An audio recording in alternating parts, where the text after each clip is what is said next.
దేశంలోనే అత్యంత ప్రజాదరణ పొందిన పార్టీగా బీఆర్ఎస్ పార్టీ ఆవిర్భవించుతుందంటూ బీఆర్ఎస్ ఆదిలాబాద్ జిల్లా బోధ్ నియోజకవర్గ అధికార ప్రతినిధి మొట్టె కిరణ్ కుమార్ తెలిపారు. ఇక ఎమ్మెల్యే క్యాంపు కార్యాలయంలో ఆయన మీడియాతో మాట్లాడారు. బీఆర్ఎస్ పార్టీ తెరాస ఉద్యమ పార్టీగా ఏర్పడి జాతీయ పార్టీ వెలుగులు విరజిల్లుతుందని తెలిపారు. కొట్లాడి తెచ్చుకున్న రాష్ట్రంలో సీఎం కేసీఆర్ ఎన్నో అభివృద్ధి సంక్షేమ పాలనను అమలు చేస్తూ ప్రజలకు సుపరిపాలన అందిస్తున్నారని తెలిపారు. నాటి టీఆర్ఎస్ నేటి బీఆర్ఎస్ ఆవిర్భావ దినోత్సవాన్ని రాష్ట్ర వ్యాప్తంగా అన్ని గ్రామాల్లో ఘనంగా నిర్వహించాలని, గులాబీ జెండాను ఆవిష్కరించాలని పిలుపునిచ్చారు.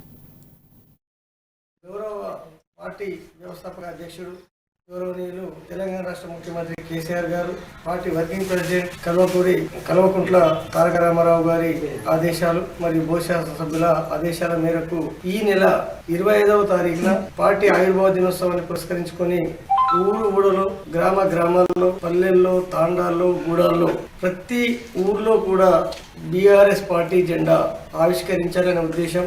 మరి ఆ పిలుపు మేరకు బోధ్ నియోజకవర్గంలో ఉన్నటువంటి 9 మండలాల్లో ఉన్న బీఆర్ఎస్ శ్రేణులకు ఒకటే విజ్ఞప్తి చేస్తూ ఉన్నాం.